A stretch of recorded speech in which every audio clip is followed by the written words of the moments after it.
The Fir Tree by Hans Christian Andersen.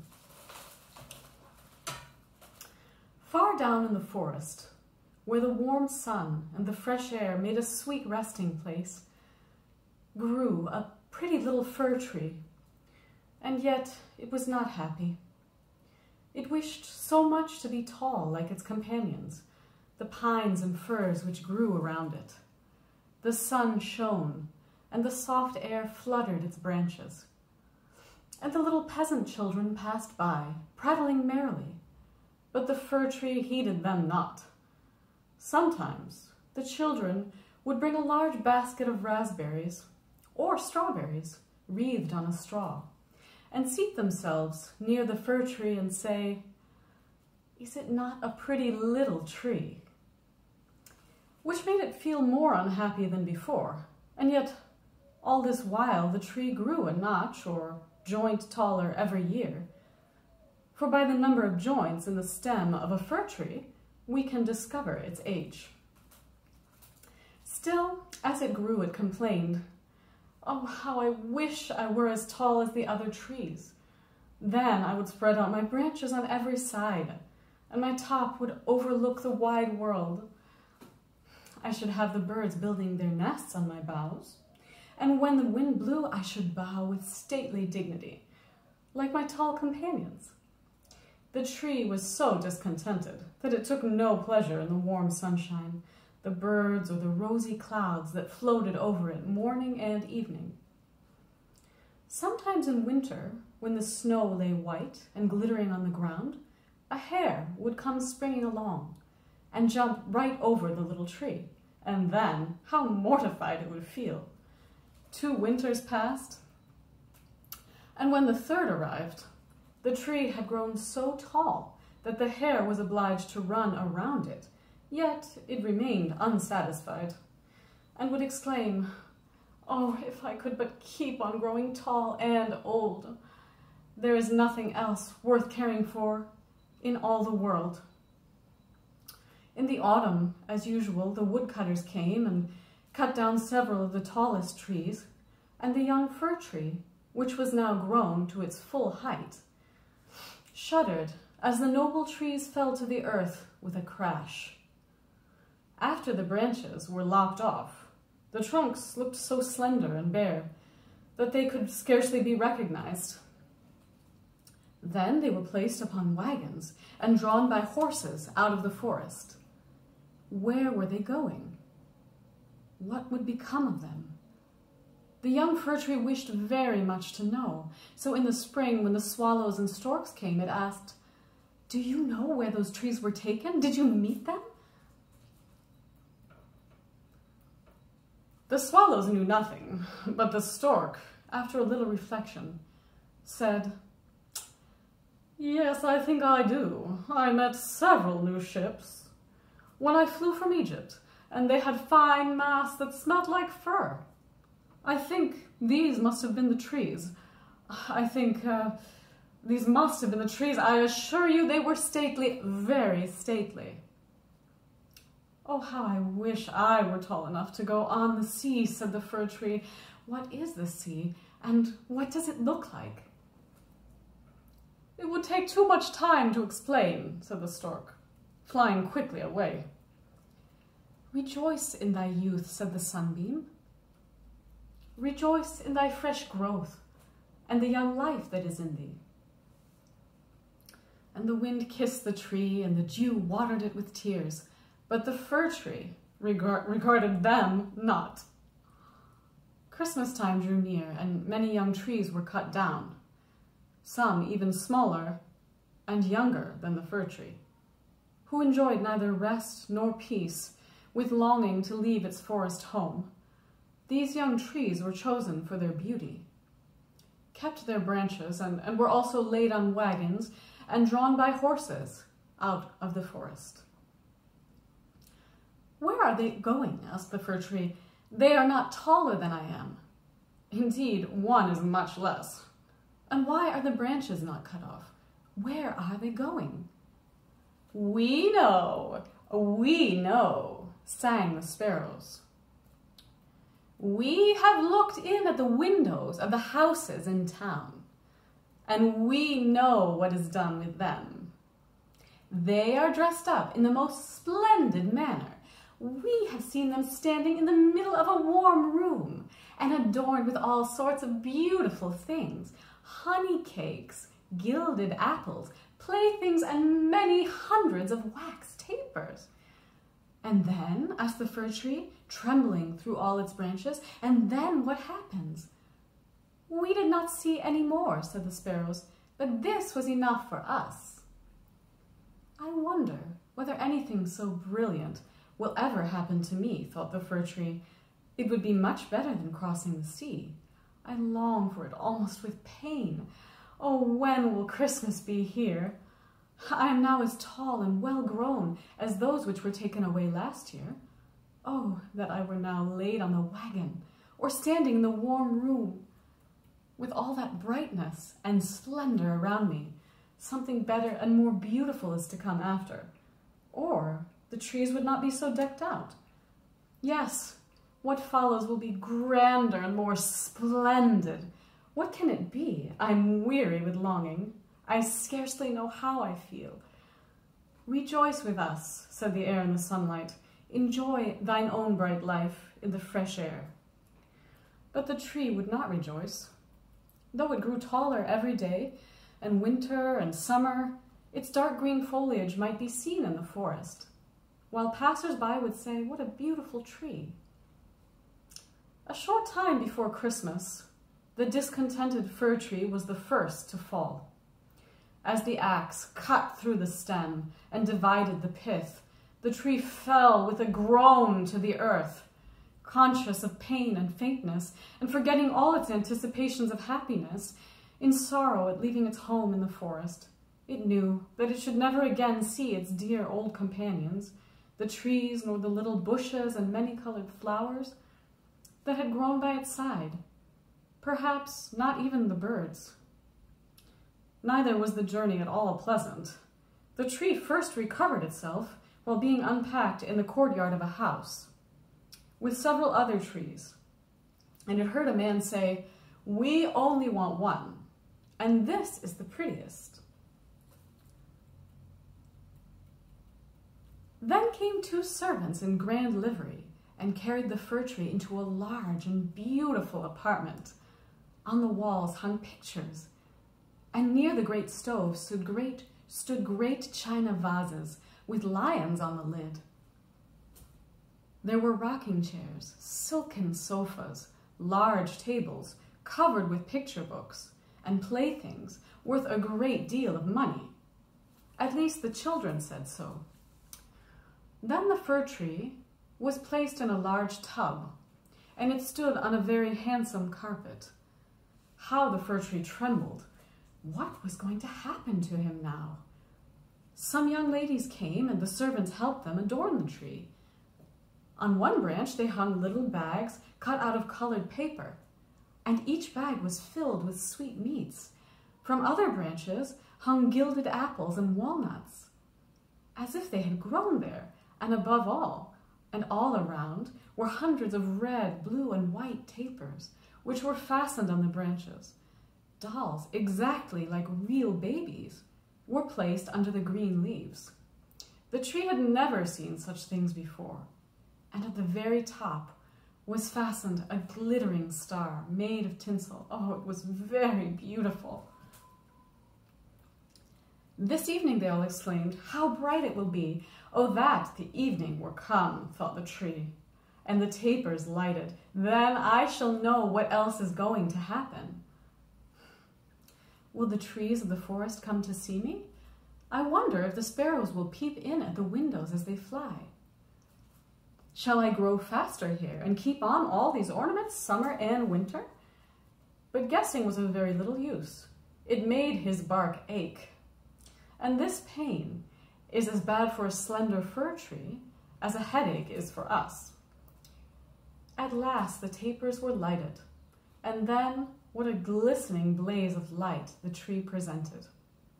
It trembled so with joy in all its branches that one of the candles fell among the green leaves and burnt some of them. Help! Help! exclaimed the young ladies, but there was no danger, for they quickly extinguished the fire. After this, the tree tried not to tremble at all, though the fire frightened him. He was so anxious not to hurt any of the beautiful ornaments, even while they brilliantly dazzled him. And now the folding doors were thrown open, and a troop of children rushed in, as if they intended to upset the tree. They were followed more silently by their elders. For a moment, the little ones stood silent with astonishment, and then they shouted for joy, till the room rang, and they danced merrily around the tree, while one present after another was taken from it. What are they doing? What will happen next? Thought the fir. At last the candles burnt down to the branches and were put out. Then the children received permission to plunder the tree. Oh, how they rushed upon it, till the branches cracked, and had it not been fastened with the glistening star to the ceiling, it must have been thrown down. The children then danced about with their pretty toys, and no one noticed the tree, except the children's maid, who came and peeped among the branches to see if an apple or a fig had been forgotten. "A story! A story!" cried the children, pulling a fat man towards the tree. "Now we shall be in the green shade," said the man, as he seated himself under it.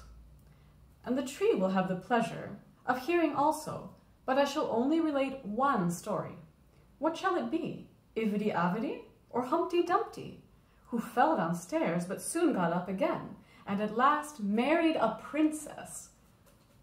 "Ivedy-Avedy!" cried some. "Humpty-Dumpty!" cried others, and there was a fine shouting and crying out. But the fir tree remained quite still and thought to himself, "Shall I have anything to do with all this?" But he had already amused them as much as they wished. Then the old man told them the story of Humpty-Dumpty, how he fell downstairs and was raised up again and married a princess. And the children clapped their hands and cried, "Tell another," for they wanted to hear the story of Ivedy-Avedy. But they only had Humpty-Dumpty. After this, the fir tree became quite silent and thoughtful. Never had the birds in the forest told such tales as Humpty-Dumpty, who fell downstairs and yet married a princess. Ah, yes, so it happens in the world, thought the fir tree. He believed it all, because it was related to such a nice man. Ah, well, he thought, who knows? Perhaps I may fall down too, and marry a princess. And he looked forward joyfully to the next evening, expecting to be again decked out with lights and playthings, gold and fruit. "Tomorrow I will not tremble," thought he. "I will enjoy all my splendor, and I shall hear the story of Humpty-Dumpty again, and perhaps Ivedy-Avedy." And the tree remained quiet and thoughtful all night. In the morning, the servants and the housemaid came in. "Now," thought the fir, "all my splendor is going to begin again." But they dragged him out of the room and upstairs to the garret and threw him on the floor, in a dark corner where no daylight shone. And there they left him. "What does this mean?" thought the tree. "What am I to do here? I can hear nothing in a place like this." And he had time enough to think, for days and nights. Days and nights passed, and no one came near him. And when at last somebody did come, it was only to put away large boxes in the corner. So the tree was completely hidden from sight, as if it had never existed. "It is winter now," thought the tree. "The ground is hard and covered with snow, so that people cannot plant me. I shall be sheltered here, I dare say, until spring comes. How thoughtful and kind everybody is to me. Still, I wish this place were not so dark, as well as lonely, with not even a little hare to look at. How pleasant it was out in the forest while the snow lay on the ground, when the hare would run by, yes, and jump over me too, although I did not like it then, Oh, it's terribly lonely here. Squeak, squeak, said a little mouse, creeping cautiously towards the tree. Then came another, and they both sniffed at the fir tree and crept between the branches. Oh, it is very cold, said the little mouse. Or else we should be so comfortable here, shouldn't we, you old fir tree? I am not old, said the fir tree. There are many who are older than I am. Where do you come from, and what do you know? Asked the mice, who were full of curiosity. Have you seen the most beautiful places in the world? And can you tell us all about them? And have you been in the storeroom, where cheeses lie on the shelf and hams hang from the ceiling? One can run about on tallow candles there, and go in thin and come out fat. I know nothing of that place, said the fir tree, but I know the wood where the sun shines and the birds sing. And then the tree told the little mice all about its youth. They had never heard such an account in their lives, and after they had listened to it attentively, they said, What a number of things you have seen! You must have been very happy. Happy, exclaimed the fir tree. And then, as he reflected upon what he had been telling them, he said, Ah, yes, after all, those were the days.